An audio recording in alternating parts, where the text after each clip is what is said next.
Apa kabar kalian semua? Semoga Sobat Novel Stories Donghua hari ini diberi kesehatan, dan langsung saja ke alur ceritanya. Episode ke-166, dengan judul Suster Penyihir.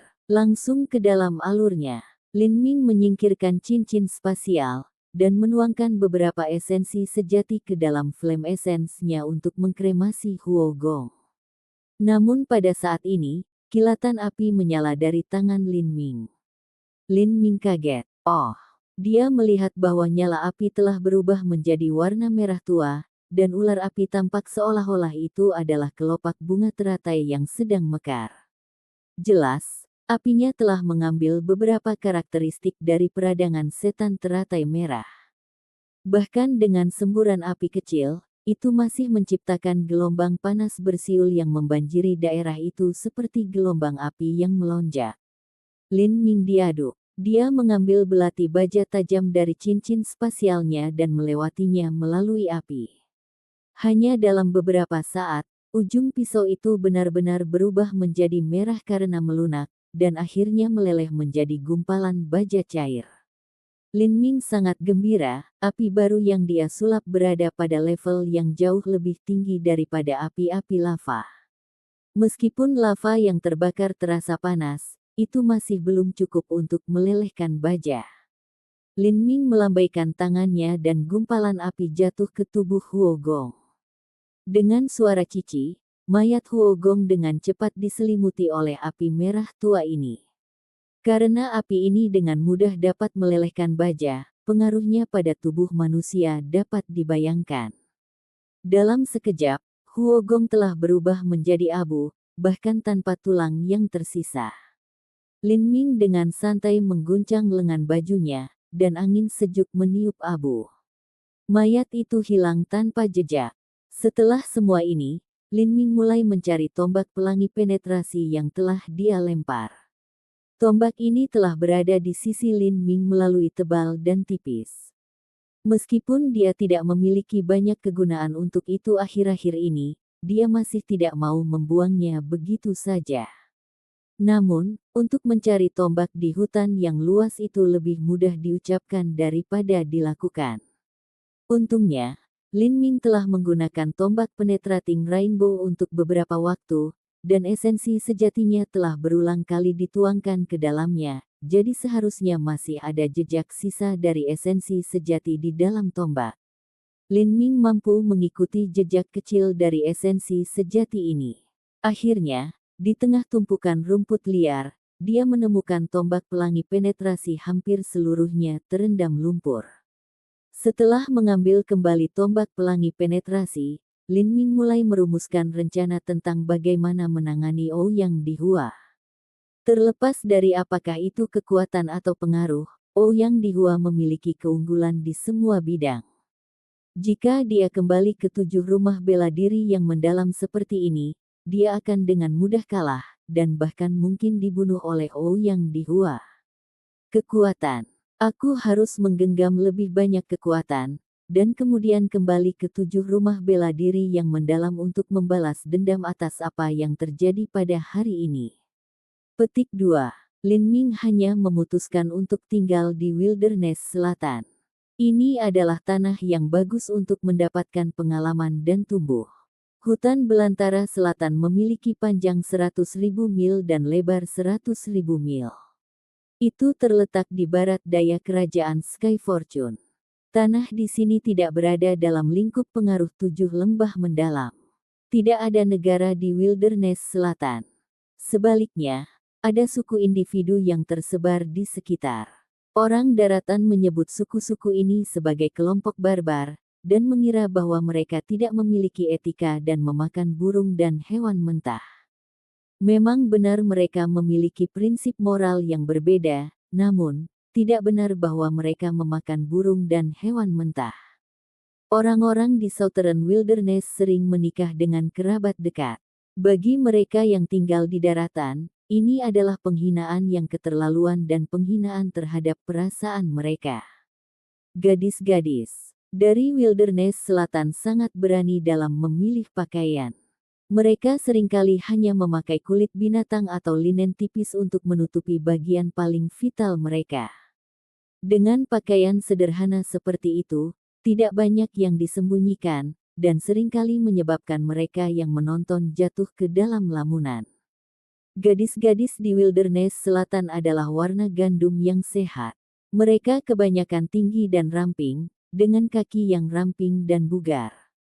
Belati diikat di kaki mereka oleh kulit binatang, dan mereka mengenakan perhiasan dari gading yang dibuat dari tulang binatang buas di leher dan pergelangan tangan mereka. Ada pesona eksotis tertentu untuk ini. Lin Ming sudah berada di Wilderness Selatan selama 5 hari. Dia telah berjalan ke selatan dari hutan sepanjang waktu, dan akhirnya melihat suku selatan pertamanya. Dalam 5 hari terakhir, Lin Ming telah membunuh hampir 100 binatang buas dalam perjalanan ke sana. Di mana dia sekarang hanya berada di tepi selatan dari amukan gunung yang besar. Binatang buas di sini tidak berperingkat terlalu tinggi, binatang buas terkuat yang dia temui di sepanjang jalan hanya setara dengan seniman bela diri tahap penempaan tulang. Binatang buas semacam ini sama sekali tidak menimbulkan ancaman bagi Lin Ming. Setelah berjalan melewati hutan liar untuk waktu yang lama, Lin Ming akhirnya melihat tanda-tanda asap peradaban manusia. Lin Ming menghela napas lega dan tidak mengatakan apa-apa lagi. Dia hanya lelah dengan diet yang dia makan akhir-akhir ini. Kecuali daging binatang buas, hanya ada buah-buahan liar. Masalah yang paling menonjol adalah tidak ada garam, jadi semua yang dia rasakan terasa hambar. Suku ini mungkin memiliki lebih dari 1.000 orang. Saat Lin Ming masuk ke suku itu, dia tiba-tiba merasakan gelombang angin yang eksotis dan penuh petualangan. Di sini ada gubuk dan tenda, besar dan kecil. Semua tenda runcing disulam dengan desain yang menarik, seperti binatang buas, totem, raja iblis mitos, dan burung phoenix. Di sela-sela tenda di jalan, ada pedagang yang mengenakan pakaian selatan dan membawa tiang bambu. Mereka menjual berbagai macam produk, seperti perhiasan tulang halus, pisau buatan tangan, busur dan anak panah, kulit binatang langka, topi bulu burung, dan sebagainya. Dari orang-orang selatan yang ditemui Lin Ming dalam perjalanan, kebanyakan dari mereka memiliki pelatihan seni bela diri. Di Wilderness Selatan, hutan lebat dengan vegetasi dan duri, dan binatang buas selalu menghantui daratan.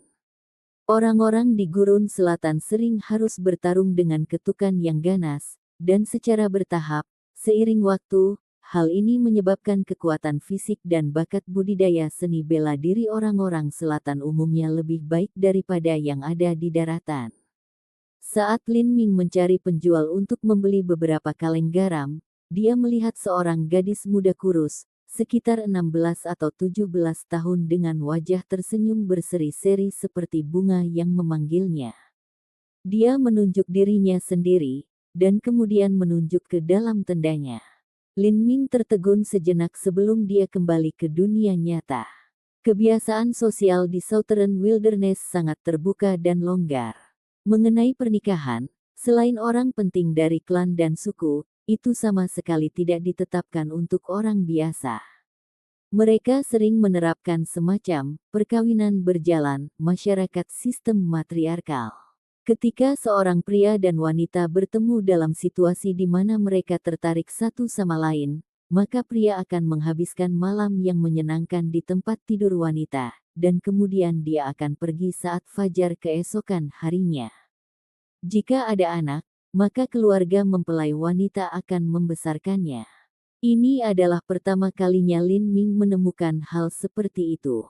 Dia dengan canggung melambaikan tangannya karena malu. Dia tidak berencana meninggalkan seorang anak di Southern Wilderness dan kemudian mencuci tangannya dari tanggung jawab apapun. Wajah gadis muda itu diwarnai dengan kekecewaan, dan dia dengan getir menurunkan tirai tenda. Lin Ming tercengang, dia tidak tahu apakah harus tertawa atau menangis. Pada saat ini, Lin Ming merasakan sesuatu. Dia mencatat bahwa tidak terlalu jauh, ada 2 perempuan dan 2 laki-laki. Kedua pria itu tampak berusia 30 atau 40 tahun. Salah satunya botak, dan memiliki ciri-ciri yang sangat keras dan ganas. Dia besar dan tinggi, dan membawa tongkat sepanjang 10 kaki di punggungnya. Pria lainnya justru sebaliknya. Dia kurus dan berperawakan kecil, dan dia mengenakan pelindung kulit. Ada kapak kecil di punggungnya. Wajahnya kurus dan cekung, tidak seperti monyet.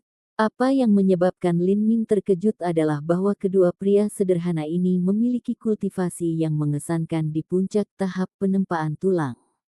Sangat tidak biasa bagi dua seniman bela diri panggung Bon Forging untuk tiba-tiba muncul di sebuah suku kecil dengan hanya 1.000 orang.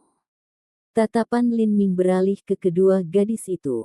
Meskipun kedua gadis ini baru berusia sekitar 14 atau 15 tahun, kultivasi mereka sudah berada pada tahap pelatihan Viscera. Bagi Lin Ming, ini bahkan lebih mengejutkan. Untuk anak berusia 14 atau 15 tahun untuk mencapai tahap pelatihan Viscera, tingkat kesuksesan ini hanya dapat dicapai oleh seorang junior dari keluarga bangsawan di kerajaan Sky Fortune dengan setidaknya bakat kelas 4 yang superior. Untuk dua gadis dengan setidaknya bakat kelas 4 superior dan dua laki-laki di tahap penempaan tulang untuk muncul dalam suku kecil dengan 1.000 orang itu terlalu tidak rasional. Mungkin keduanya juga orang luar, tebak Lin Ming. Sementara Lin Ming memperhatikan dua pria panggung Bon Forging ini, mereka juga memperhatikan Lin Ming. Mereka pria botak mengirimkan transmisi suara esensi sejati ke pria berwajah monyet. Kakak, anak laki-laki ini berada di tahap mengubah otot.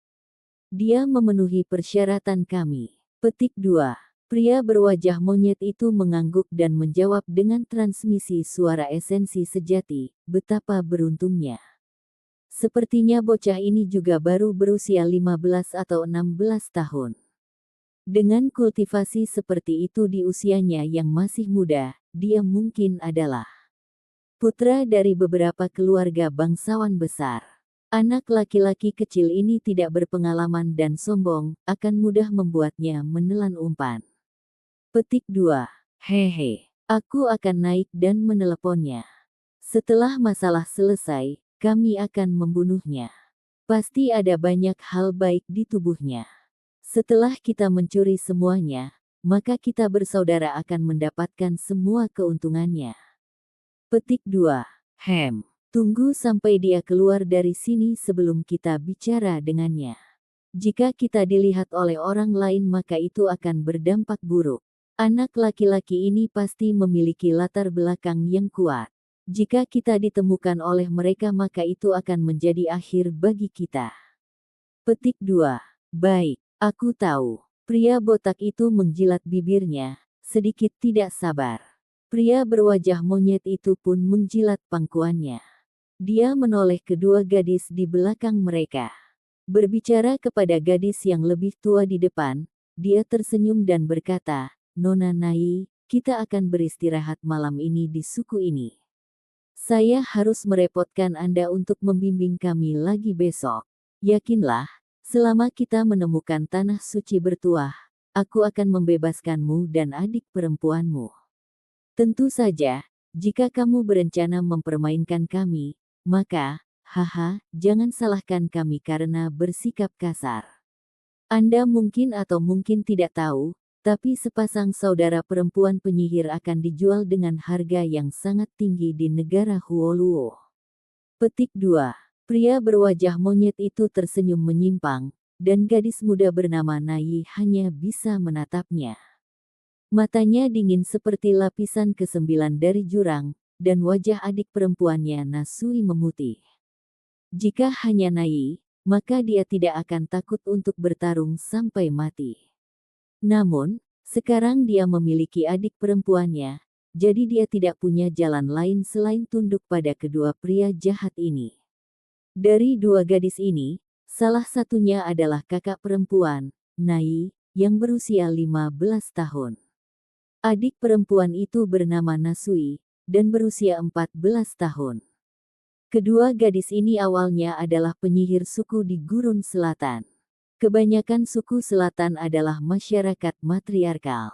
Kekuatan tertinggi dari suku-suku ini adalah seorang wanita yang dikenal sebagai Ratu Penyihir. Sebagian besar klan dan suku di Southern Wilderness percaya pada kepercayaan Sang Sorcerer.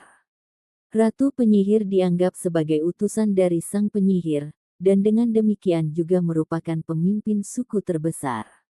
Seorang penyihir adalah calon Ratu Penyihir berikutnya. Seorang Ratu Penyihir bukanlah posisi turun-temurun. Untuk memilih penyihir, ada seperangkat aturan yang sangat kompleks. 2 gadis diidentifikasi sebagai penyihir saat lahir.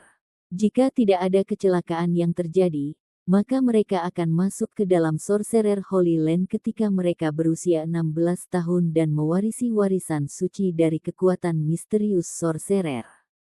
Kemudian, menurut keputusan penyihir, salah satu dari 2 penyihir akan dipilih sebagai penerus, dan menjadi Ratu Penyihir berikutnya. Namun, ketika Nayi baru berusia 14 tahun, sukunya telah musnah oleh banjir besar yang langka dari binatang buas. Di Wilderness Selatan, ada binatang buas yang tak terhitung jumlahnya. Kadang-kadang akan terjadi kerusuhan besar-besaran dari binatang buas ini yang akan berubah menjadi banjir binatang buas yang ganas.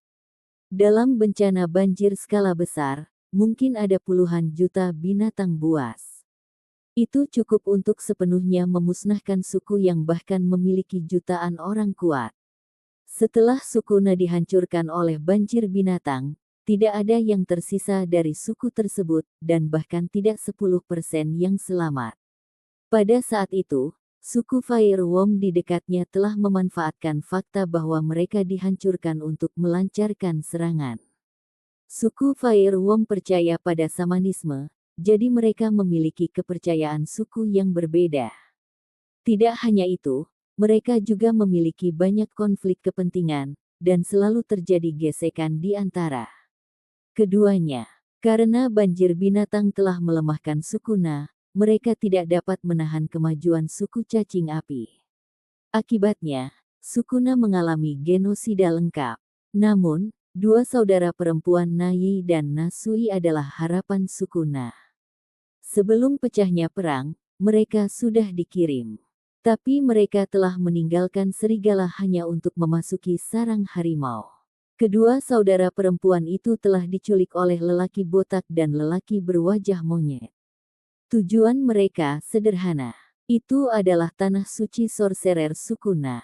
Episode ke-167, dengan judul Mengirim Domba ke Sarang Harimau.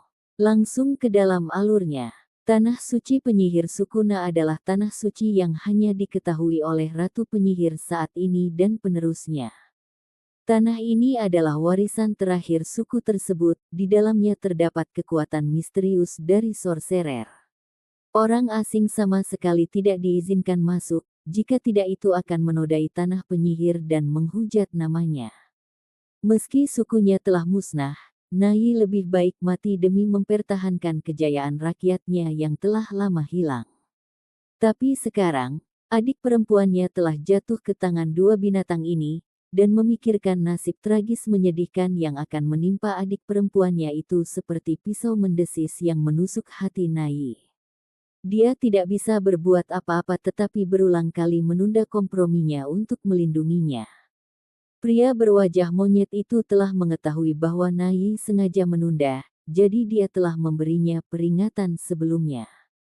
Hehe, kakak, jika aku tidak memberi kedua gadis kecil ini rasa apa yang bisa kita lakukan, maka mereka tidak akan tahu betapa sengitnya kami Double Demons of the Southern Wilderness.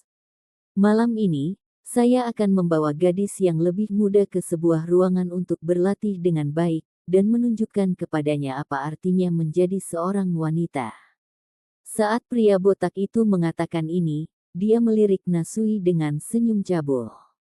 Nasui yang malang memucat, bersembunyi di belakang Nayi saat dia menggigil. Jika kamu berani menyentuhnya, aku akan segera memotong meridianku dan mati. Kata Nayi saat dia melangkah mundur, satu tangan melindungi adik perempuannya dan yang lainnya menempel di dadanya. Dia mengertakkan giginya, dan mulai memutar esensi sejati di dalam tubuhnya. Matanya yang marah sama seperti macan tutul kecil saat dia menatap pria botak itu. Tidak ada keraguan tentang hal itu. Dia adalah seseorang yang bisa menindaklanjuti kata-katanya. Aura pria botak itu melemah saat Nayi menatapnya. Dia dengan getir melangkah mundur. Meski kekuatannya jauh melampaui Nayi, jika mereka membandingkan auranya, maka dia belum bisa menekannya. Nomor 2, jangan main-main dengan saudara perempuan. Hanya kakak perempuan yang tahu cara membuka jalan ke tanah suci bertuah. Jika dia bunuh diri, maka kita tidak akan bisa mendapatkan apapun. Saat kita berhasil mendapatkan kekuatan sorcerer, maka kekuatanmu akan naik ke periode kondensasi pulsa. Pada saat itu, Anda dapat memiliki wanita manapun yang Anda inginkan. Anda harus menantikan tujuan di depan. Pria berwajah monyet itu berkata dengan transmisi suara esensi sejati. Aku baru saja berpikir bahwa pria botak itu bergumam sambil menjilat bibirnya dengan mesum. Aku tidak terlalu peduli dengan yang lebih muda, tapi penyihir Nayi itu adalah seseorang yang biasanya tidak aku lihat. Saya suka temperamennya yang kuat.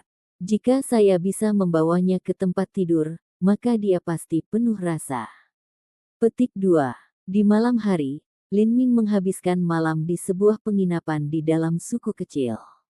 Keesokan harinya, dia membeli tenda, tali, berbagai penawar racun, dan anggur obat cacing sebelum dia sekali lagi masuk ke dalam hutan belantara. Hutan liar tidak lebat, sebaliknya, itu sering dihiasi dengan padang rumput dan rawa-rawa yang luas.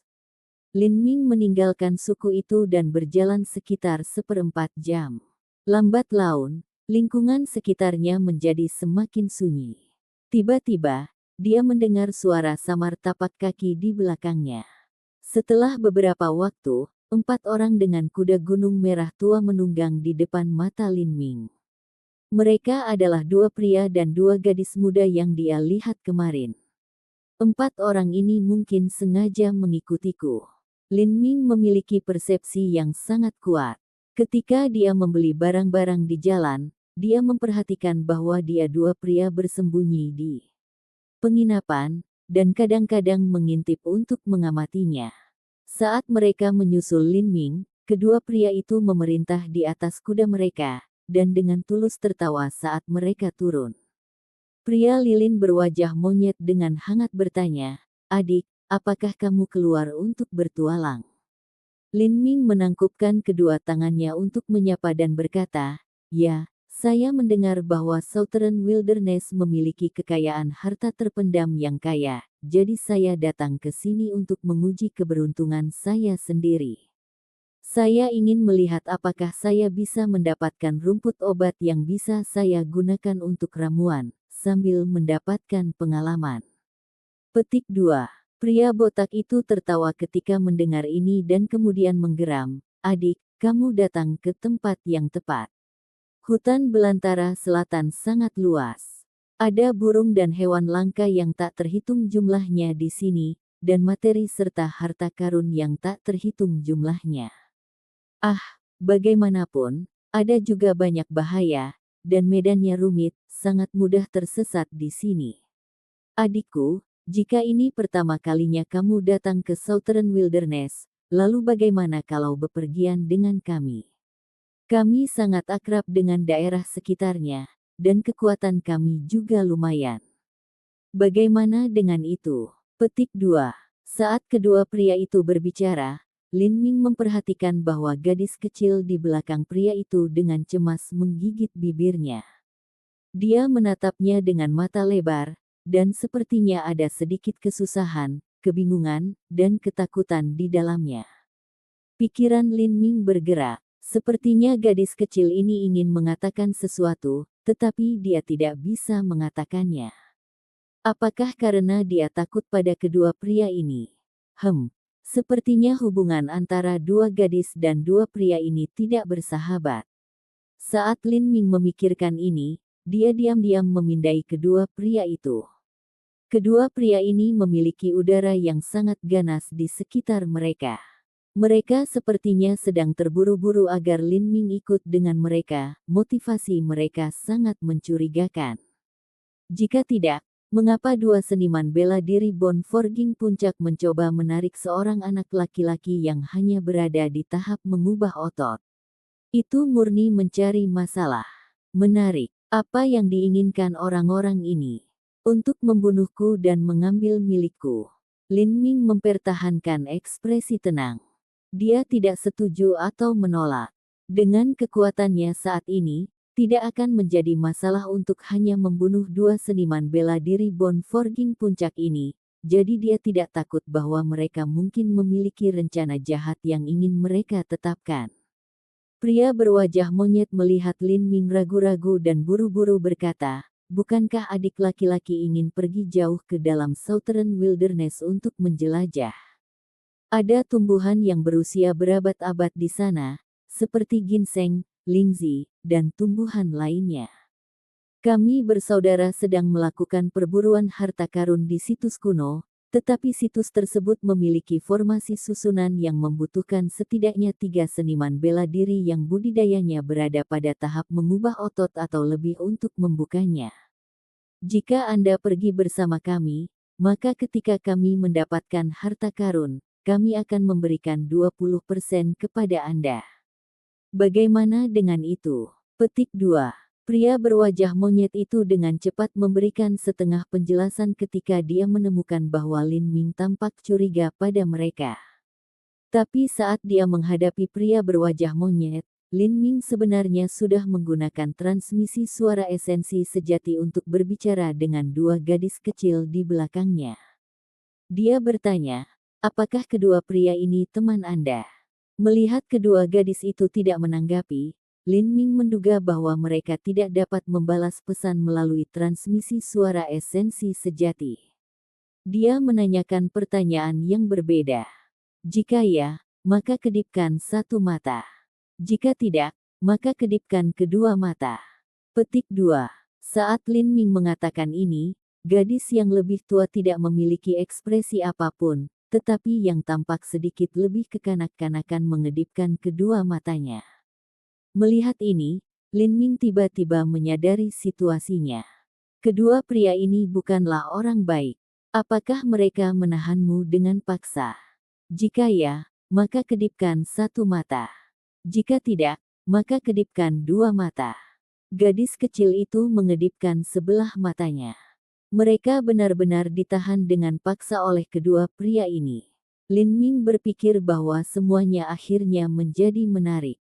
Apa alasan kedua pria ini untuk menculik kedua gadis muda ini?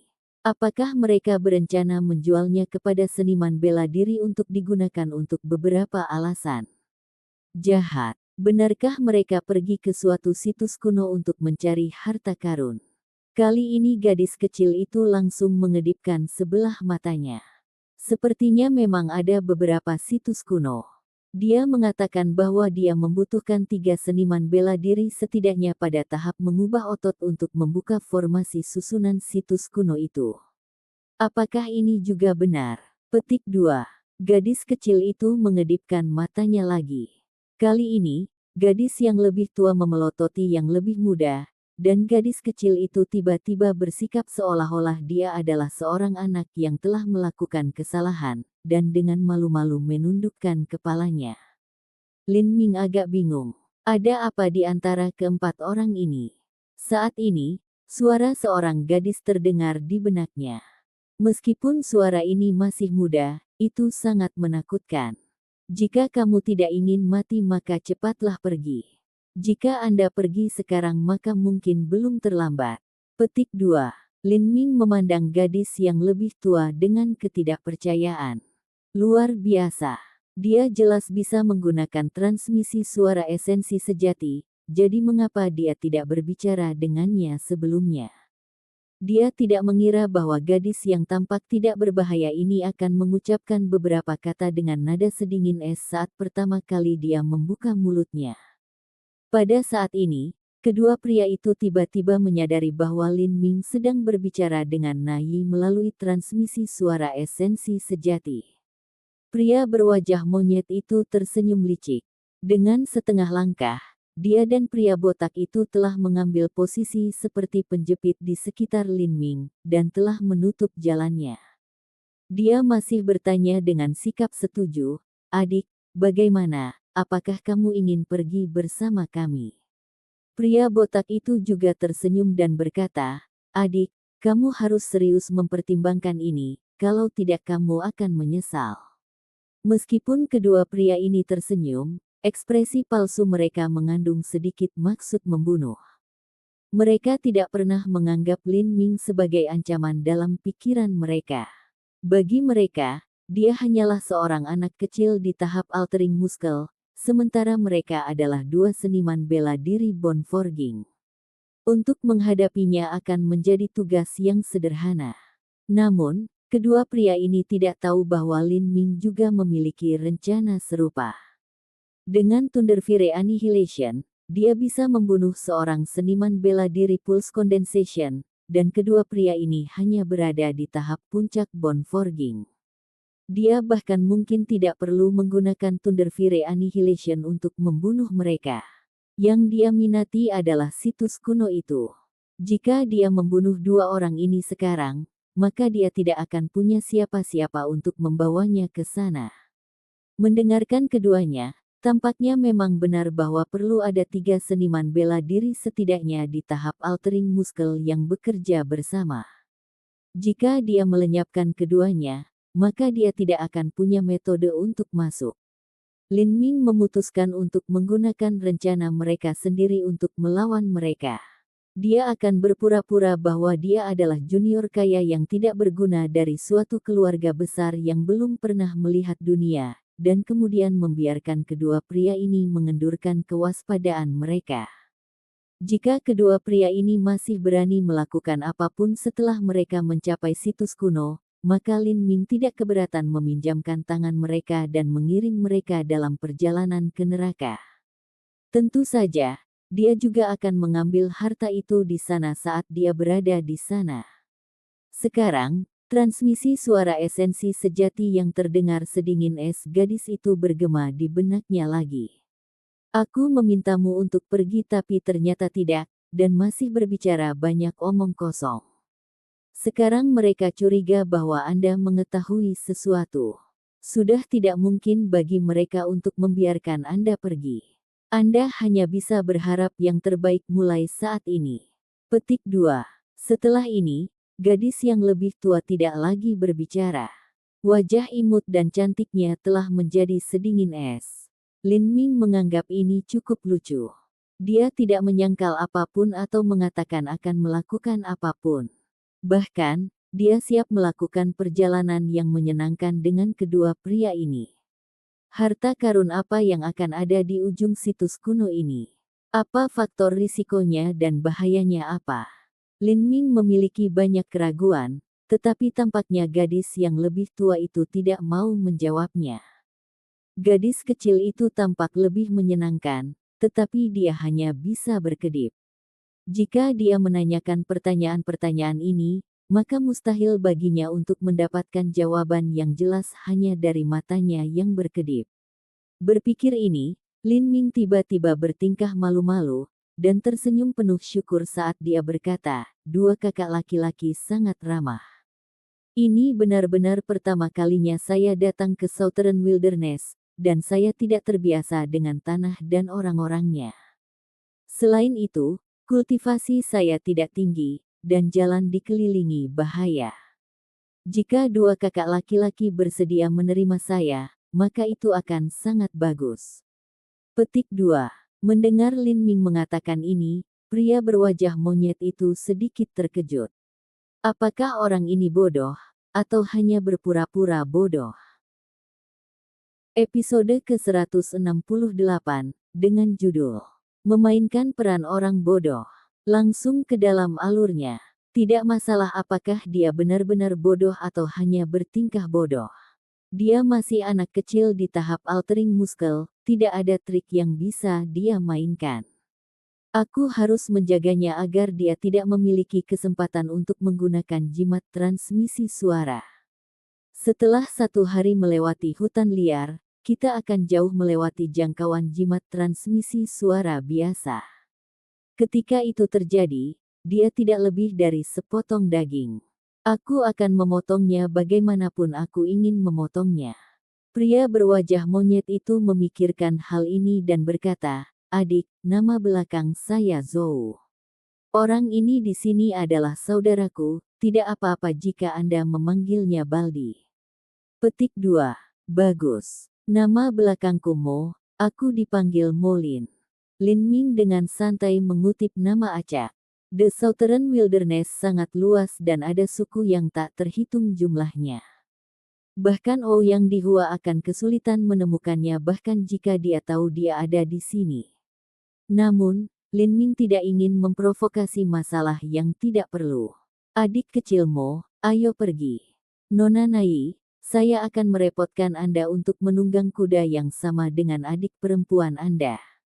Petik 2. Nai mempertahankan ketenangannya saat dia mengganti kuda. Untuk Lin Ming, dia hanya bisa menghela nafas. Apakah pemuda ini idiot? Atau apakah dia hanya tidak mengerti dan sangat optimis sejauh ini? Apakah dia benar-benar berpikir bahwa iblis ganda dari hutan belantara selatan akan benar-benar melepaskannya setelah itu? Namun, nasib Nai dan adiknya juga tidak jelas, bagaimana dia bisa mengkhawatirkan orang lain. Dalam kelompok beranggotakan 5 orang, Lin Ming menunggang kuda gunung berkaki pendek sampai ke atas.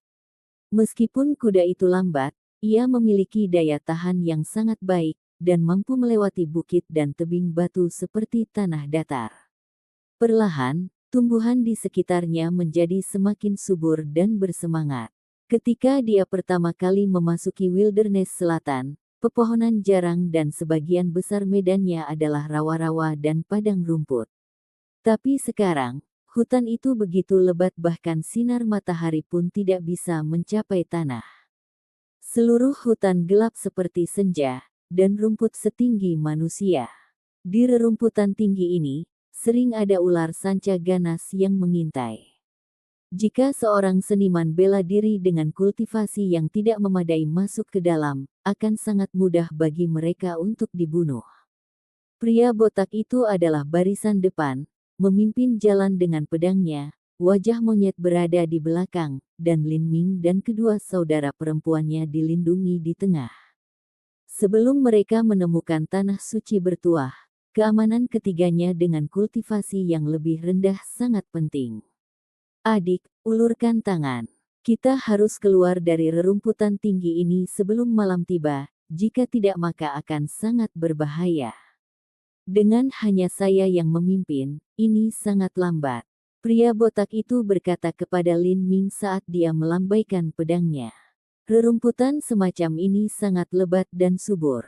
Itu terjalin bersama lagi, dan juga sangat tangguh. Jika seseorang tidak membukanya, maka tidak mungkin kuda-kuda itu lewat. Oh, baik, Lin Ming menanggapi, dan perlahan-lahan mengeluarkan pedang harta karun tingkat menengah dari cincin spasialnya. Pedang ini adalah senjata yang ditinggalkan Huo Gong di cincin spasial ketika dia meninggal. Desain pedang itu sangat sederhana, dan sarungnya adalah sarung dari kulit ular yang dirancang dengan halus. Jelas terlihat beberapa penggunaan selama bertahun-tahun. Sekitar 5 inci dari titik pedang adalah simbol prasasti berwarna merah tua. Simbol prasasti ini adalah simbol atribut api yang meningkatkan aliran esensi sejati sebesar 40%. Hanya biaya simbol prasasti harus melampaui 10.000 tael emas. Jelas, ini adalah pedang harta karun yang telah melalui proses pembuatan yang sangat sulit. Tidak mengherankan, Huo Gong seharusnya menggunakan senjata ini. Namun dia kemudian menggantinya dengan yang lain, tetapi tidak mau menjualnya, jadi dia menyimpannya dalam lingkaran spasialnya. Saat Lin Ming mengeluarkan pedang ini, mata pria botak itu berputar sempurna. Sialan, orang ini bisa dengan santai mengambil harta karun tingkat menengah. Dan sepertinya ini juga harta karun tingkat manusia kelas menengah. Ayah ini telah hidup selama bertahun-tahun namun hanya melihat 3 harta langkah manusia tingkat menengah yang berbeda. Petik 1. Saat pria berwajah monyet itu melihat senjata Lin Ming, sepasang mata monyetnya juga mulai bersinar dengan rakus. Dia memperhatikan cincin yang tampak umum yang dimiliki Lin Ming di jarinya. Tanpa ragu, itu adalah cincin spasial. Cincin spasial. Bahkan cincin spasial yang paling rendah pun bernilai beberapa puluh ribu tael emas. Dia sudah merasa iri dan menginginkannya, tetapi dengan kekayaannya, bagaimana mungkin dia bisa membelinya? Pria berwajah monyet itu segera bersemi kegirangan, seluruh wajahnya tersenyum. Dia benar-benar tidak sabar untuk membunuh Lin Ming dan mencuri cincin spasialnya, dan melihat harta apa yang ada di dalamnya. Siapa yang tahu hal-hal baik lain yang dimiliki anak ini padanya? Sial, kami menangkap yang besar kali ini. Ayah ini sangat beruntung. Anak laki-laki ini terlihat sangat tidak mengerti, dia bahkan tidak mengerti apa arti kekayaan ini. Dia dengan begitu saja mengeluarkan pedang yang bagus seperti anak laki-laki konyol. Jika saya tidak membunuhnya dan mengambil pedang itu, maka itu akan sangat tidak adil. Petik 2. Pegang saja sedikit lagi. Begitu kita mencapai tanah suci sorcerer, kita akan segera membunuhnya. Petik 2. Lin Ming tampak seolah-olah tidak memperhatikan mata serakah dari pria botak dan pria berwajah monyet sama sekali. Dia sendirian memotong rumput dengan pedang harta karunnya. Pedang harta karun tingkat menengah dengan simbol prasasti atribut api dapat dengan mudah memotong rumput seolah-olah itu adalah seorang tentara yang memotong tahu. Hanya ada suara mengiris saat rumput liar besar dipotong. Tenggorokan pria botak itu kering saat melihat ini. Jika dia memiliki pedang ini, siapa yang tahu seberapa besar kekuatan bertarungnya akan meningkat. Senjata yang digunakan pria botak ini adalah gada. Jenis senjata ini sangat tidak umum, tidak ada permintaan yang cukup tinggi, jadi tidak banyak pemurni yang akan membuat gada harta karun. Karena itu, pria botak hanya menggunakan gada biasa. Tapi pria berwajah monyet itu benar-benar menggunakan kapak pendek harta karun tingkat rendah. Namun, kualitasnya paling buruk, dan simbol prasasti di kapak pendek itu adalah simbol umum yang nilainya tidak lebih dari 2000 tael emas. Bagi sebagian besar seniman bela diri, harta karun senilai beberapa ribu tael emas sangatlah mahal. Mereka seringkali adalah hal-hal yang hanya bisa dimiliki oleh junior dari keluarga aristokrat. Misalnya, Tai Feng, yang pertama kali membeli rune luar biasa Lin Ming, juga seorang seniman bela diri Bon Forging Puncak. Tetapi karena latar belakangnya dia miskin dan karenanya tidak mampu membeli harta. Jika tidak, dia tidak akan pernah membeli rune luar biasa Lin Ming. Meskipun seorang seniman bela diri bisa menghasilkan uang, mereka tetap harus membeli obat-obatan untuk berkultivasi. Biasanya, ini adalah proposisi kehilangan uang. Hanya setelah mencapai periode kondensasi pulsa dan menerima gelar serta gaji barulah kondisi ekonomi mereka perlahan akan membaik. Itulah mengapa orang miskin biasanya tidak mampu untuk berlatih seni bela diri. Adik. Pria berwajah monyet itu memanggil Lin Ming di depannya yang sedang memotong rumput. Apa masalahnya? Lin Ming kosong menoleh dengan ekspresi hambar. Biar aku lihat pedangnya. Kakak ini belum pernah melihat harta karun tingkat manusia kelas menengah sebelumnya. Petik 2. Oh, ini, wajah Lin Ming memiliki ekspresi yang sulit. Dia sedang bermain-main. Tapi tetap saja, ada batasannya. Dia tidak cukup bodoh untuk memberikan senjata ini kepada orang lain. Memikirkan ini, Lin Ming berkata, pedang ini adalah warisan keluarga saya. Ayah saya mengatakan kepada saya untuk tidak menunjukkannya kepada orang lain.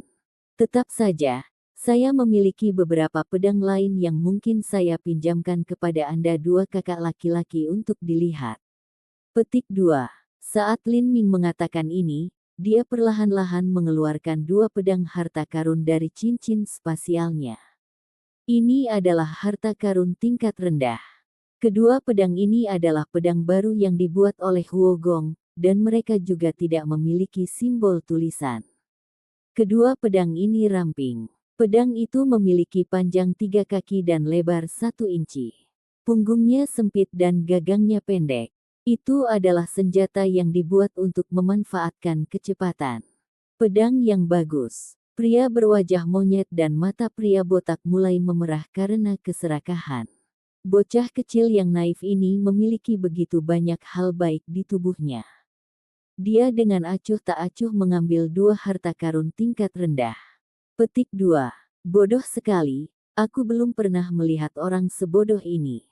Anak berotot pengubah ini sangat konyol untuk benar-benar membawa begitu banyak harta di depan kami dua seniman bela diri penempa tulang puncak. Pria botak itu menjilat bibirnya saat dia mengirimkan transmisi suara esensi sejati ke pria berwajah monyet itu. Pria berwajah monyet itu berkata, anak laki-laki ini baru berusia 15 tahun. Saya pikir dia berasal dari keluarga besar, tetapi dia pasti tidak pernah meninggalkan rumah sehingga dia tidak tahu betapa kejam dan berbahayanya dunia manusia. Kami akan bertahan untuk saat ini, dan begitu kami mencapai tanah suci Sorcerer, kami akan segera membunuhnya. Petik 2. Rencana yang bagus, kakak. Saya tidak sabar. Petik 2. Hehe, begitu kita membunuh anak ini, kita bersaudara akan menghasilkan banyak uang. Kami akan dapat membeli pil langka, dan ditambah dengan kekuatan yang diwariskan dari Sorcerer Holy Land, akan sangat mudah untuk masuk ke periode kondensasi pulse. Ketika saat itu tiba, kita bersaudara akan bangkit. Haha, haha, aku ngiler di sini. Itu sama dengan umur 100 tahun ekstra. Aku akan membeli banyak wanita dan hidup setiap hari seperti seorang kaisar. Petik 2. Saat pria berwajah monyet dan pria botak memberi isyarat dengan mata mereka, Nai hanya bisa menghela nafas dalam hati saat dia menerima semua ini. Bagaimana mungkin ada tuan muda aristokrat yang begitu tidak peduli dengan masalah duniawi dan manusia?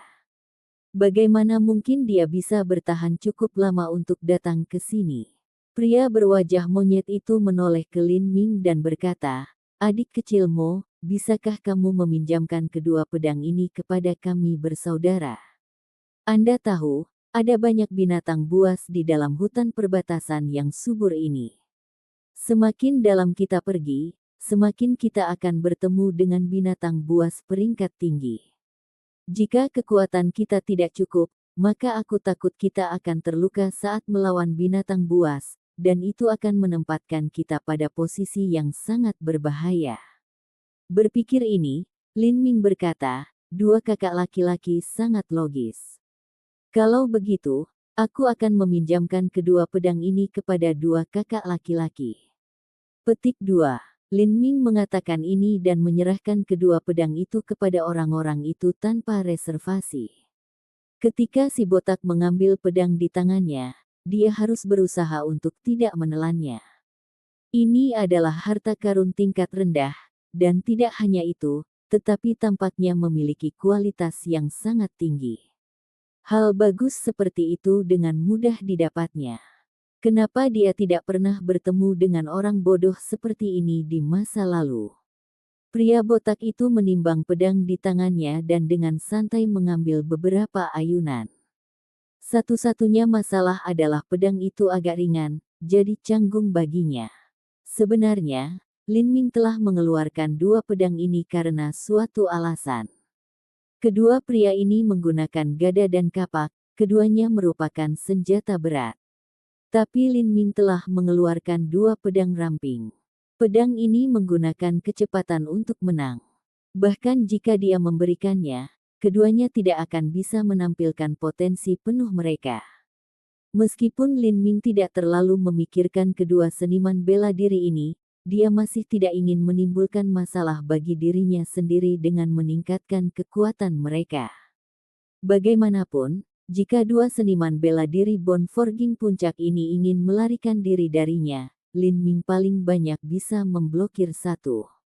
Lin Ming bermaksud membuai mereka ke dalam rasa aman yang palsu, dan kemudian tiba-tiba melakukan gerakan membunuh. Satu dia singkirkan satu, akan lebih mudah untuk berurusan dengan yang lain. Sekarang, pikiran Lin Ming tiba-tiba bergema dengan transmisi suara esensi sejati. Itu suara Nai. Dia berkata, saya pikir Anda hanya bermain bodoh untuk menunggu kesempatan untuk melarikan diri, tetapi Anda sebenarnya sangat bodoh untuk memberi mereka pedang harta karun. Anda hanya menggali kuburan Anda sendiri. Bagaimana seorang idiot sepertimu bisa bertahan sampai sekarang hanyalah keajaiban. Betulkah? Nada sedingin es ini dibumbui dengan sentuhan ironi. Nai dan wajah kekanak-kanakannya sama sekali tidak konsisten satu sama lain. Episode ke-169, dengan judul Buckheart Cruise yang terikat, langsung ke dalam alurnya. Lin Ming tersenyum ringan dan berkata sambil memotong rumput tinggi, apakah menurutmu jika aku tidak memberi mereka pedang, aku akan bisa melarikan diri? Nai berhenti. Memang, Lin Ming hanyalah seorang anak laki-laki di tahap mengubah otot. Bahkan jika pria botak dan pria berwajah monyet tidak bersenjata, Lin Ming tetap tidak akan cocok untuk kedua penyimpangan tersebut. Namun, karena Lin Ming cukup sadar akan situasi untuk berkomentar sedemikian rupa, itu membuktikan bahwa setidaknya dia tidak terlalu bodoh. Nai terdiam beberapa saat, lalu berkata, lalu apa yang kamu rencanakan? Membius mereka. Apa menurutmu itu ada artinya? Petik 2. Lin Ming menjawab, saya tidak yakin apakah itu akan terjadi, tetapi saya masih harus mencoba. Pada akhirnya, bukankah kamu sama denganku? Kupikir lelaki botak dan lelaki berwajah monyet itu tahu jalan menuju apa yang disebut situs kuno ini, tapi sepertinya kaulah yang membimbing mereka. Jika Anda membantu mereka, apakah Anda benar-benar percaya bahwa mereka akan membiarkan Anda dan adik Anda pergi setelah mengambil harta karun itu? Petik 2. Bibir Nai bergerak-gerak. Tentu saja dia memikirkan hal-hal ini yang dikatakan Lin Ming.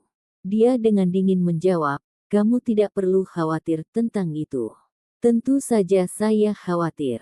Saya khawatir Anda akan tiba-tiba berubah pikiran dan membawa kami ke perangkap antah berantah, di mana kita semua akan binasa bersama. Jika itu terjadi, maka saya akan benar-benar mati secara tidak adil. Petik 2. Nai dengan dingin berkata, saat orang tuaku meninggal, aku bersumpah 2 kali. Yang pertama adalah bahwa saya akan melindungi adik perempuan saya sepenuhnya dan menjaganya tetap aman apapun yang terjadi.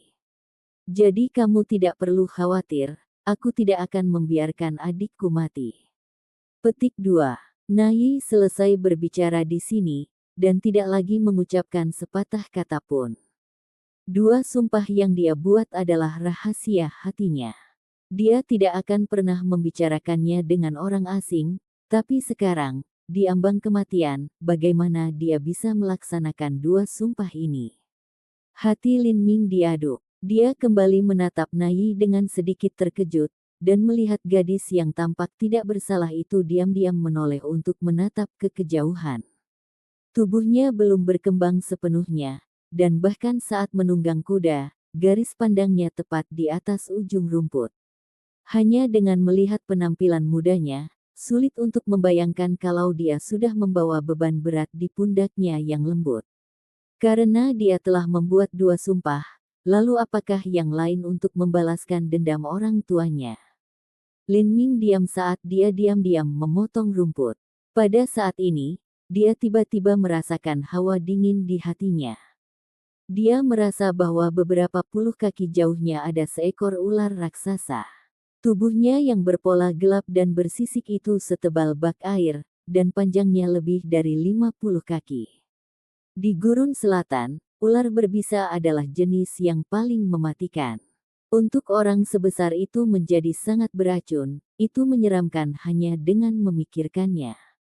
Lin Ming mempertahankan ketenangannya, tetapi diam-diam tetap waspada. Setelah kelompok itu berjalan maju 100 kaki lagi, pria botak itu tiba-tiba mengangkat tangan yang memegang pedang. Rupanya, dia juga telah menemukan ular besar ini. Meskipun lelaki botak dan lelaki berwajah monyet itu sampah, mereka memiliki pengetahuan yang sangat kaya tentang hutan dan tanah. Jika tidak mungkin menjelajahi wilderness selatan yang luas selama bertahun-tahun. Anaconda yang berpola. Sial, sial. Melihat seberapa tebal orang ini, saya pikir kekuatannya harus setara dengan seniman bela diri periode kondensasi Pulse. Pria botak itu mengerutkan kening, lalu mengeluarkan alat musik yang tampak aneh dari ranselnya. Itu tampak seperti pipa buluh, tetapi juga memiliki lubang aneh tambahan yang tidak ditemukan pada pipa buluh biasa. Pria botak itu melompat turun dari kudanya, mengangkat sedikit esensi sejati, dan mulai memainkan pipa buluh yang aneh. Suara serak dan serak melewati nada, dan sedikit esensi sejati berfluktuasi di dalam melodi. Saat pria botak itu meniup pipa buluh, dia mulai berbaris dengan irama yang aneh, kaki bergoyang dari sisi ke sisi. Seluruh wajahnya memiliki tampilan yang sangat jelek saat dia menggigil dengan upaya tampilan ini. Bagi Lin Ming, melihat pria botak dengan gerakan menarinya agak lucu. Namun yang mengejutkannya, sesaat kemudian, ular besar itu tampaknya jatuh di bawah hipnotis aneh saat ia bergoyang dari sisi ke sisi sebelum akhirnya menggeliat. Menarik, Lin Ming telah melihat dan mengalami banyak metode berbeda yang digunakan orang-orang di Gurun Selatan untuk menangani binatang buas dan makhluk beracun. Dia telah mengantisipasi bahwa itu mereka akan melakukan pertempuran sengit, tetapi sebenarnya, mayoritas binatang buas ditolak oleh kedua orang ini menggunakan metode yang menarik dan tidak biasa. Hanya ketika mereka melawan musuh yang jauh lebih lemah barulah mereka menyerang dan membunuh. Jadi di sepanjang jalan, tidak ada kejutan atau bahaya. Dengan dua orang ini memimpin, Lin Ming benar-benar telah menghemat banyak usaha. Pria botak itu sepertinya menghabiskan banyak energi dari memainkan buluh pip itu, dia terlihat sangat kuyuh. Pria botak itu mengeluarkan ramuan obat dari tas punggungnya dan mulai mengunyah dan menelannya. Jenis ramuan obat ini mampu mengembalikan esensi sejati, meski tidak banyak berpengaruh. Namun, harganya murah. Adapun untuk batu esensi sejati, harganya puluhan kali lebih mahal. Jadi itu adalah sesuatu yang kedua orang ini tidak akan pernah bisa gunakan. Ayo pergi. Pria botak itu berkata dengan bangga sambil menjilat bibirnya. Ia cukup puas dengan kesuksesannya. Kelompok itu dengan selamat melewati sepanjang malam. Saat itu, rombongan beranggotakan 5 orang itu akhirnya sampai di kaki tebing. Lin Ming mendongak dan terkejut karena tingginya lebih dari 1000 kaki. Jika seseorang jatuh dari sana, mereka akan benar-benar mengalami kematian yang tragis. Pada saat ini, Nai, yang dari tadi diam, angkat bicara. Itu di sini. Kita bisa memasuki tanah suci bertuah dari sini. Petik 2. Pria berwajah monyet itu tersenyum bahagia. Di mana pintu masuknya? Bagaimana kita masuk? Petik 2. Namun, Nai tidak menanggapi. Pria berwajah monyet itu mengerutkan kening dan berkata dengan suara sedingin es, "Gadis kecil, jangan berani-berani berpikir untuk mempermainkanku. Katakan padaku, kemana kita pergi?" Petik 2. Lepaskan adik perempuanku dan aku akan memberitahumu. Kata Nai. Mustahil. Saya sudah mengatakan bahwa saya hanya akan melakukannya setelah saya mendapatkan kekuatan sorcerer dan saya dengan aman meninggalkan sorcerer Holdland. Jika tidak, saya tidak bisa melepaskan adik perempuan Anda. Jangan berpikir aku idiot bagimu untuk bermain-main. Karena hanya yang terpilih yang diizinkan memasuki tanah suci bertuah, Siapa yang tahu jebakan dan labirin macam apa yang ada di sana? Jika saya melepaskan adik perempuan Anda dan Anda membawa kami ke dalam perangkap maut, siapa yang tahu bagaimana kami akan mati? Petik 2. Saya akan mengatakannya lagi. Jika kamu melepaskan adikku, aku akan bersumpah kepada sorcerer untuk membimbingmu mendapatkan kekuatan sorcerer. Jika tidak, Anda tidak mendapatkan apa-apa. Petik 2. Hehe, apa yang tidak bisa saya dapatkan? Pria botak itu tersenyum mesum. Tidak, bahkan jika kita bersaudara tidak bisa mengambil kekuatan dari sorcerer, kita akan tetap bergembira. Kamu jalang kecil, apakah kamu benar-benar ingin adikmu menjadi, hahaha. Petik 2. Saat pria botak itu mengatakan ini, Nasui memucat, dan meringkuk di belakang Nai. Lin Ming mengerutkan kening. Dia belum bisa bergerak melawan orang-orang ini, dia masih membutuhkan mereka untuk memenuhi tujuan mereka. Nai tidak berbicara, dia hanya berdiri di sana dalam kebuntuan yang dingin. Dia tidak berniat mundur. Pada saat ini, lelaki berwajah monyet itu berkata pada si botak, si tua kedua, berhenti bicara terlalu banyak. Setelah Anda memiliki ketenaran dan kekuasaan, wanita seperti apa yang tidak dapat Anda miliki? Petik 2. Dia menoleh ke Nai dan berkata, karena kamu membawa kami ke Sorcerer Holy Land, maka kamu telah mengkhianati Sorcerer, namun kamu masih ingin bersumpah atas namanya. Bagaimana saya bisa mempercayai Anda? Petik 2. Nai terdiam beberapa saat. Akhirnya, dia merobek lengan bajunya dan memperlihatkan lengannya yang sehat dan mulus. Di lengan atasnya, ada titik merah, ini adalah tanda kemurnian. Dan di bawah tanda kemurnian, ada sepasang titik emas. Nai dengan lembut mengusap jarinya dan dua titik emas itu terlepas. Lin Ming dapat dengan jelas melihat bahwa dua titik kecil ini sebenarnya adalah sepasang kumbang kecil berwarna emas. Sebelumnya, mereka telah digulung, jadi tampak seperti sepasang manik-manik emas. Bak Fatebound Heartcruse. Saat lelaki berwajah monyet melihat sepasang kumbang emas, kulitnya berubah dan dia membisikkan nama ini. Orang-orang di Southern Wilderness berspesialisasi dalam seni sihir. Ada banyak jenis serangga beracun, dan ada juga yang mampu membesarkan mereka. Apa itu Bak Fatebound Heartcruse? Pria botak itu bertanya. Dia belum pernah mendengar hal seperti itu. Lelaki berwajah monyet itu berkata, serangga penghancur jantung yang terikat lemak adalah monogami, dan hanya membentuk pasangan. Mereka harus melekat pada tubuh manusia dan meminum darah manusia untuk hidup. Jika mereka meminum darah orang mati, mereka akan layu dan mati. Dalam kehidupan Bak Fatebound Heartcruse itu hanya akan memiliki satu teman. Begitu rekan ini meninggal, yang lain akan segera menemaninya dalam kematian. Setelah mati, tubuh mereka akan membusuk dan mengeluarkan racun dalam jumlah yang sangat besar. Maksudnya apa? Pria botak itu tidak mengerti implikasi dari ini. Pria berwajah monyet itu berkata, dia berpikir untuk menempatkan kutu penghancur lemak di dalam tubuh adik perempuannya dan di salah satu dari kita. Bak Fatebound Heartcruse harus minum darah hidup untuk hidup. Jika adik perempuannya meninggal, maka bak penghancur hati yang terikat lemak juga akan mati melayu dia, dan setelah itu, serangga penghancur lemak lainnya di salah satu dari kita akan mati, dan melepaskan racun mematikan yang akan membunuh kita. Petik 2. Apakah itu kejam? Pria botak itu memutih. Dia merasa sedikit khawatir saat dia melihat dua serangga emas kecil.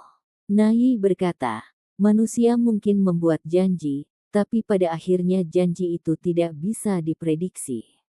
Namun, racun adalah racun, dan kesetiaannya tidak tergoyahkan. Dengan Bak Fatebound Heartcruse ini mustahil bagiku untuk membunuhmu. Jika kamu mati, maka adik perempuanku juga mati. Jika Anda setuju dengan persyaratannya, Saya akan menempatkan Bak Fatebound Herdcruise di salah satu dari Anda dan terus memimpin Anda. Jika Anda tidak setuju, maka saya akan bunuh diri di sini dan sekarang. Pria berwajah monyet itu memandang kumbang emas dengan ekspresi mendung. Dia ragu-ragu sejenak sebelum akhirnya mengatupkan giginya dan berkata, "Kamu bisa menggunakan serangga. Tapi pertama-tama, Anda harus menempatkannya pada adik perempuan Anda." Petik 2. Nai mengangguk. "Nasui, berikan tanganmu padaku." Nasui menggigit bibirnya dan mengulurkan lengannya. Nai menempatkan Bak Herdcruise yang terikat lemak di atas lengan Nasui. Kemudian Bak Fatebound Herdcruise mengunyah kulit Nasui dan mengebor masuk. Ah! Nasui diam-diam berteriak kesakitan. Benjolan kecil muncul di lengan Nasui. Benjolan ini menjalar di sepanjang lengannya dan ke atas sampai masuk ke pembuluh darah Nasui, lalu mengikuti aliran darah ke jantung. Bibir Nasui bergetar dan wajah kecilnya pucat. Bagi seorang gadis kecil, pemandangan ini menakutkan. Rasa sakit dan kesemutan dari Bak Fatebound Herdcruise yang mengebor melalui aliran darah ke jantungnya tak tertahankan. Sesaat kemudian, Nasui dengan erat mencengkeram dadanya, wajahnya membiru. Jelas, rasa kumbang yang masuk ke dalam hatinya tidak menyenangkan. Nai menghiburnya dan berkata, "Ah Sui, tidak apa-apa. Setelah 3 tahun, kutu penghancur lemak akan muncul dari jantung Anda melalui aliran darah Anda. Itu tidak akan menyakitimu." Petik 2. Nasui dengan enggan mengangguk. Lin Ming telah mengamati dengan tajam dari pinggir lapangan. Meskipun dia belum pernah mendengar tentang Bak Fatebound Herdcruise sebelumnya, dia dapat memahami dari percakapan mereka bahwa itu adalah semacam kontrak. Namun, dari suaranya, kontrak ini belum tentu mengikat atau kuat. Bahkan Lin Ming memiliki sarana untuk menghindari kontrak Bak Fatebound Herdcruise dan membuangnya. Episode ke-170, dengan judul Pagoda Bertuah. Langsung ke dalam alurnya. Giliranmu. Nai berkata sambil menoleh ke pria berwajah monyet itu. Lelaki berwajah monyet itu berkata, "Karena kamu akan menempatkan kutu penghancur lemak pada adik perempuanmu dan aku, adik perempuanmu harus ikut dengan kami. Jika tidak, dia akan sendirian." Dengan budidaya transformasi tubuh tahap ketiga, tidak akan mudah baginya untuk kembali dari hutan. Saya tidak ingin dia dimakan oleh beberapa binatang buas dan kemudian kehilangan nyawa saya tanpa alasan. Nai terdiam beberapa saat. Pria berwajah monyet itu benar. Jika adik perempuannya pergi dari sini, maka dia akan dengan mudah menghadapi bahaya besar. Tetapi jika dia membiarkan saudara perempuannya di sini di sisinya, maka dia takut kedua pria ini akan memainkan beberapa trik kotor. "Bagaimana? Sudah akan ada serangga beracun di tubuhku, kamu tidak perlu khawatir. Jika kamu berpikir bahwa kami akan memanfaatkanmu, maka adik perempuanmu akan bunuh diri dan aku harus mati bersamanya." Petik 2. Baik, Nai setuju. Dia menempatkan Bak Fatebound Herdcruise pada pria berwajah monyet. Pria berwajah monyet itu sepertinya tidak terlalu takut. Dia tampak cukup senang membiarkan kutu penghancur hati yang berbentuk lemak menggigit kulitnya dan memasuki jantungnya melalui pembuluh darahnya. "Nah, bagaimana kita bisa masuk?" Nai berkata, "Saat bulan muncul, aku akan membuka pintu ke tanah suci." Hari sudah senja ketika mereka sampai di tebing. Matahari dengan cepat terbenam, dan bulan yang bulat dan cerah muncul di langit malam. Sinar bulan tersebar di sepanjang dinding batu, menyebabkan dinding tersebut berkilauan dengan cahaya redup yang melamun. Nai berhenti di dekat tebing, bersujud dengan kedua lututnya, menyilangkan tangan di dada, dan sepertinya sedang berdoa. Setelah ini, pemandangan luar biasa yang tak terbayangkan terjadi. Cahaya bulan itu sendiri tampaknya telah berubah menjadi substansi yang nyata, dan pintu putih perak besar perlahan muncul di sepanjang dinding tebing. Lampu berkilau berputar-putar di sekitar pintu, itu seperti keajaiban dalam legenda. Pria berwajah monyet dan pria botak hanya menatap tercengang, sementara Nasui juga berlutut dan berdoa dengan hormat dalam memohon. Lin Ming memperhatikan dari samping, tapi dia bisa mengerti apa ini. Sebenarnya, gerbang cahaya ini sebenarnya adalah susunan transmisi. Ada susunan transmisi aneh yang terletak di bawah tebing ini. Sebuah susunan transmisi normal digerakkan oleh batu esensi sejati, tapi susunan transmisi ini sebenarnya digerakkan oleh cahaya bulan. Itu sungguh luar biasa. Tapi saat ini, dia tidak tertarik mempelajari formasi susunan penyihir. Dia ingin tahu tentang kekuatan kuno macam apa yang ada di dalam Sorcerer Holy Land, dan apa itu. Meskipun pendekatan untuk melakukan sesuatu ini bisa dianggap sedikit tidak berperasaan, begitu dia menyelamatkan kedua saudara perempuan itu akan dihitung sebagai kompensasi yang layak. Pintu cahaya terbuka, dan lubang biru berkedip muncul dari udara tipis. Pria berwajah monyet itu melambaikan tangannya sebagai isyarat agar Nayi masuk lebih dulu. Nayi langsung masuk ke light door, disusul si botak, Nasui, Lin Ming, dan terakhir pria berwajah monyet. Pemandangan di sekitar mereka tiba-tiba berubah. Lin Ming menemukan dirinya di koridor remang-remang. Di sekeliling koridor ada dinding yang terbuat dari batu bata. Dindingnya seluruhnya ditutupi lukisan dinding dan mural yang sangat indah yang menggambarkan segala macam hal yang berhubungan dengan dewa dan setan, sihir, wajah setan mengerikan dengan taring panjang, instrumen aneh, upacara yang tidak diketahui, dan segala jenis binatang mitos. Ada suasana kuno dan mistis yang bertiup ke arah mereka. Setiap 10 kaki di dinding ada lampu yang menyala. Dan sumber cahaya dari lampu ini adalah mutiara bercahaya yang sangat besar yang memancarkan cahaya bercahaya. Harta. Mata pria botak itu berbinar karena keserakahan. Dia menggerakkan tangannya untuk mengambil mutiara yang bersinar ini. Jangan bergerak. Pria berwajah monyet itu bergemuruh. Kakak kedua, kamu bodoh sampai kebodohan. Ini adalah tanah suci sorcerer. Tidak ada keraguan bahwa ada labirin dan perangkap yang tak terhitung jumlahnya di dalamnya. Jika Anda sembarangan melakukan sesuatu mulai sekarang, maka ayah ini sudah selesai dengan Anda. Mulai sekarang, setiap langkah yang kita ambil akan mengikuti gadis Na itu, tidak lebih dan tidak kurang. Pria berwajah monyet itu menoleh ke Nayi dan berkata, saya menyarankan Anda untuk tidak mempermainkan kami di sini, dan jujurlah dalam menghindari jebakan. Jika kami bersaudara mengalami kecelakaan, maka kalian berdua akan mengikuti kami ke neraka. Petik 2. Nayi tidak menanggapi, dia hanya terus bergerak maju. Pria botak dan pria berwajah monyet mengikuti setiap langkah yang diambilnya, dengan Nasui di antara mereka. Jika ada kecelakaan, maka Nasui pasti tidak akan bisa melarikan diri. Lin Ming akhirnya mengikuti, setiap langkah mengikuti langkah Nayi.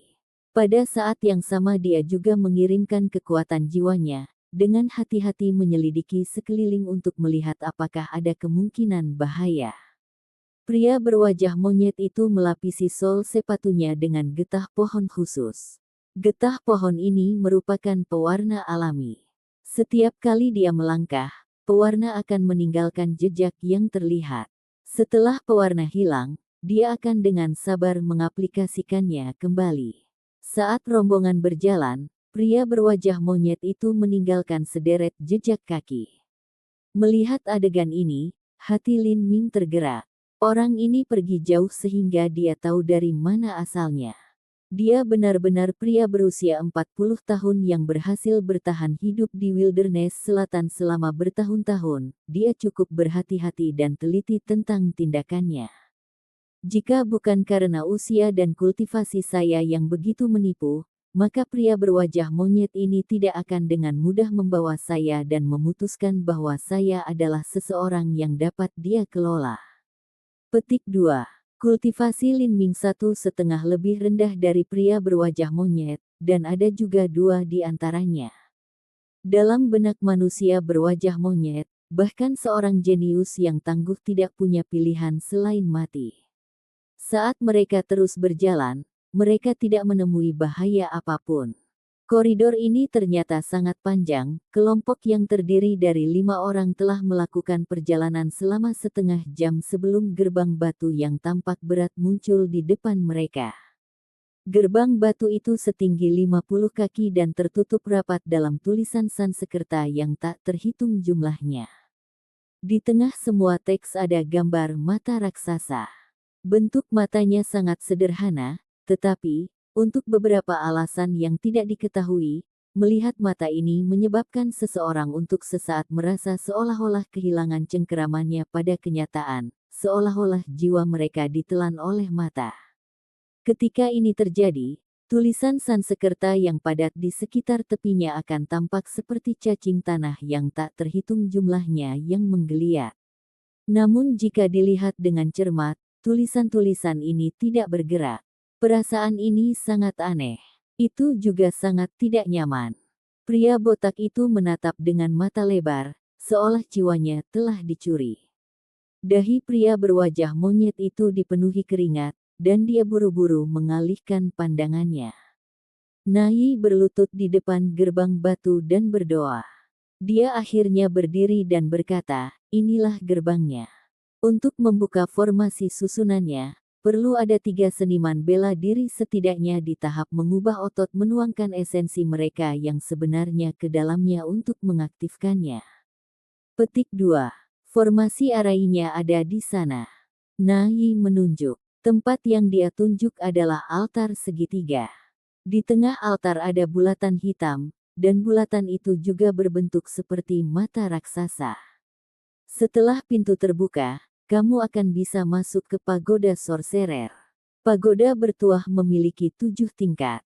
Tingkat pertama adalah neraka, yang kedua adalah hantu lapar, yang ketiga adalah hewan, yang keempat adalah budak penyihir, yang kelima adalah manusia, yang keenam adalah utusan surga, dan yang ketujuh adalah dunia penyihir. Petik 2. Semakin tinggi level yang bisa kamu raih, semakin kuat kekuatan sorcerer yang bisa kamu dapatkan. Untuk level apa yang bisa kamu capai, itu adalah keinginan dari sorcerer. Petik 2. Mendengarkan kata-kata Nai, pria berwajah monyet itu sangat bersemangat. Pagoda bertuah. Ini adalah tanah suci di mana sorcerer memberikan kekuatan kepada mereka yang terpilih. Ketika setiap penyihir mencapai usia 16 tahun, mereka diizinkan untuk datang ke pagoda bertuah untuk mewarisi kekuatan warisan sang penyihir. Adapun kekuatan dari 7 level ini, itu menjadi lebih menakutkan jika semakin tinggi. Hanya mencapai kekuatan ketiga atau keempat sudah cukup bagi seorang pria untuk memasuki gerbang naga dan menjadi pahlawan alam gurun selatan. Jika seseorang bisa mendapatkan kekuatan kelima atau keenam dengan keberuntungan atau kekuatan, maka itu akan cukup untuk meremehkan seluruh Southern Wilderness. Adapun level ketujuh yang legendaris, itu masih menjadi misteri. Dari suku besar dan kecil yang tak terhitung jumlahnya di dalam 100.000 pegunungan Wilderness Selatan, tidak pernah ada orang yang bisa mendapatkan kekuatan sorcerer dari tingkat ketujuh. Kakak, tunggu apa lagi? Ayo cepat buka pintunya. Pria botak itu dengan rakus menggosok kedua tangannya yang kapalan. Dia sudah tidak bisa menunggu. Dalam pikirannya, pagoda bertuah dipenuhi dengan keindahan yang tak terhitung jumlahnya. Dengan setiap level yang bisa dia naikkan, semakin banyak wanita yang bisa dia dapatkan, dan semakin mulia dan lezat mereka. Adik kecilmu, kami harus merepotkanmu untuk membantu kami. Pria berwajah monyet itu berkata sambil tersenyum pada Lin Ming. Oh, kedengarannya bagus, Lin Ming berkata, dan kemudian bergerak menuju altar. Melihat Lin Ming berdiri di tempatnya, pria berwajah monyet itu mengungkapkan senyum yang sangat rakus. Di matanya, Lin Ming hanyalah seekor domba gemuk yang akan dia sembelih. Begitu dia membunuhnya, kekayaan besar akan jatuh ke tangannya. Selain kekuatan yang bisa dia peroleh dari Sorcerer Holy Land, dia akan bisa bangkit dengan cepat di masa depan dengan ketenaran tak terbatas. Mimpinya sudah dekat. Dia bahkan bisa membentuk suku penyihir kecil dan menjadi salah satu ratu penyihir legendaris. Wanita cantik, otoritas, kekayaan, kekuasaan, semua ini ada di ujung jarinya. Memikirkan ini, pria berwajah monyet itu bersinar dengan sukacita. Namun, sekarang setelah semuanya sampai pada titik ini, dia harus berhati-hati. Hanya dengan satu langkah yang salah, dia akan kehilangan segalanya. Dia mengalihkan senyumnya ke arah Nayi dan berkata, "Kamu dan adik perempuanmu membuat beberapa putaran di sekitar ruangan ini. Karena dia akan membunuh Lin Ming setelah ini, dia mungkin perlu meregangkan tangan dan kakinya untuk melakukannya." Pria berwajah monyet tidak ingin menginjak jebakan yang tidak diketahui saat dia mengejar Lin Ming. Nayi berkata, "Kamar sorcerer tidak memiliki jebakan. Aku tidak akan menggunakan kehidupan adik perempuanku untuk bermain-main." Petik 2. Bagus, kalau begitu aku akan mempercayaimu. Kakak kedua, adik kecilmu, ayo mulai. Petik 2. Saat pria berwajah monyet mengatakan itu, dia mulai memasukkan esensi aslinya ke dalam bola berbentuk mata hitam raksasa di tengah altar. Pria botak itu mengikuti selanjutnya, dan Lin Ming juga perlahan memutar True Primal Chaos Formula saat dia menuangkan esensi sejatinya sendiri. Kemudian, pikiran Lin Ming bergema dengan transmisi suara esensi sejati Nayi. Dia berkata, "Begitu pintu terbuka, mereka tidak akan membiarkan Anda hidup. 20 kaki di belakang Anda ada dinding batu tipis yang bisa Anda hancurkan. Ada jalan rahasia di sana yang akan membawamu keluar dari Sorcerer Holy Land. Setelah pintu terbuka, manfaatkan waktu mereka yang teralihkan melihat Sorcerer Pagoda dan segera hancurkan tembok batu. Jika kecepatan Anda cukup cepat, Anda akan memiliki cukup waktu untuk melarikan diri." Mereka tidak tahu apakah jalan rahasia itu memiliki jebakan atau tidak, jadi mereka kemungkinan besar tidak akan mengejar Anda. Petik 2. Lin Ming sedikit tertegun. Dia menatap Nayi dengan heran. Dia tidak berpikir bahwa dia akan menunjukkan jalan keluar untuknya.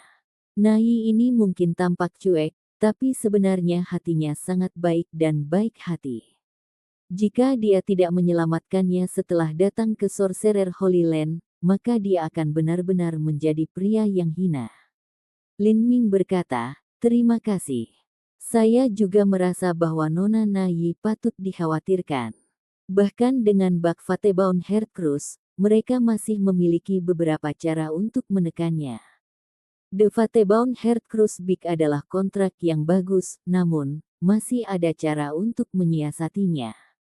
Misalnya, selama seseorang menangkap pihak lain dan tidak membiarkan mereka bunuh diri, atau membuat mereka tertegun, atau menggunakan narkoba, atau bahkan mengunci mereka dan menyegel esensi mereka yang sebenarnya sebelum mencari metode lain. Lagi pula, tidak ada yang mau menyerahkan hidup mereka di tangan orang lain, belum lagi rahasia tanah suci bertuah ini akan dengan mudah membangkitkan kecemburuan." Bagaimana lelaki botak dan lelaki berwajah monyet itu rela membiarkan kedua saudara perempuan penyihir itu pergi. Suara Nayi tiba-tiba menjadi dingin. "Kamu tidak perlu peduli dengan masalah ini. Sampai jumpa di episode selanjutnya. Selamat beraktivitas dan sampai jumpa."